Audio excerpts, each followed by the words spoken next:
Cher monde, je voulais prendre quelques instants pour demander de tes nouvelles. Tu m'inquiètes en ce moment. Je pense que tu vas pas très bien. Depuis plus de 10 ans, les Ouïghours sont massacrés, victimes de génocide. On ne parlera pas de ce qui se passe en Arménie. On ne parlera pas de ce qui se passe en Irak, au Yémen, au Pakistan, où des musulmans massacrent des musulmans, où les hommes s'entretuent et leur religion n'a aucune importance. Mais là, cher monde, tu te tais. Par contre, cher monde, t'aimes bien reprendre tes vieilles habitudes. Dès qu'on s'en prend aux Juifs, dès qu'un pogrom est organisé, même en Israël, et bien là, tout de suite, tu vas nous dire non, comme la Shoah, ça n'a jamais existé. C'est une propagande de ces Juifs, de ces sionistes. Les otages, non, ils n'existent pas. Il n'y a pas d'otages. Donc dès qu'on va voir les affiches des otages, on va les arracher des murs, des poteaux. Là où on va les trouver. Soit cela, soit ils existent, mais la souffrance de ces otages n'est rien en comparaison de la souffrance du peuple palestinien. Et là, tu reprends tes vieilles habitudes.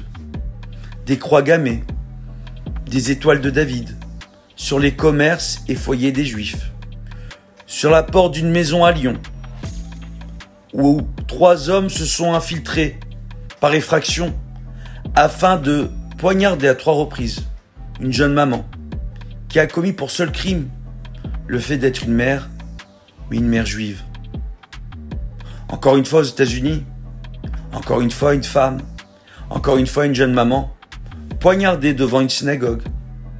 Cher monde, que t'arrive-t-il?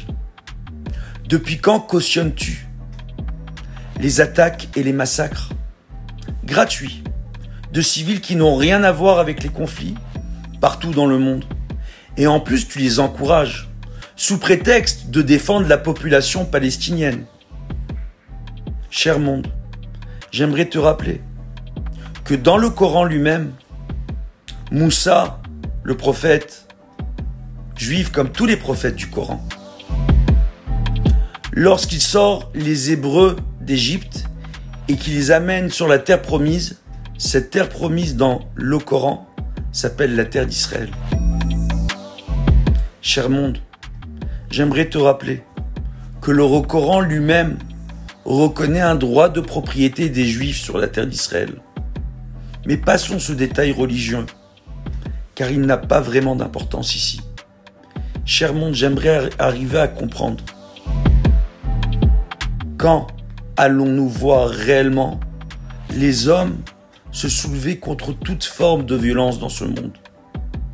Quand allons-nous enfin comprendre que lorsque l'ONU a reconnu l'État d'Israël en 1948 et un État arabe à ses côtés, un État palestinien, les Arabes n'en ont pas voulu et ont décidé de sortir en guerre pour massacrer tous les Juifs et se débarrasser d'eux?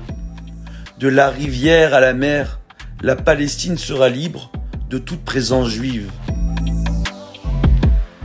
Cher monde, j'aimerais savoir, quand allons-nous voir réellement le cycle de la violence s'arrêter? Quand allons-nous voir réellement des hommes véritablement courageux qui, au lieu de s'en prendre à des mères juives, à des femmes et à des enfants, vont décider de poser les armes et d'aimer autant leur peuple qu'ils détestent leurs ennemis? Et s'ils aimaient un instant plus leur peuple qu'ils détestaient leurs ennemis, la paix dans ce monde, en un instant, serait là pour toute l'humanité.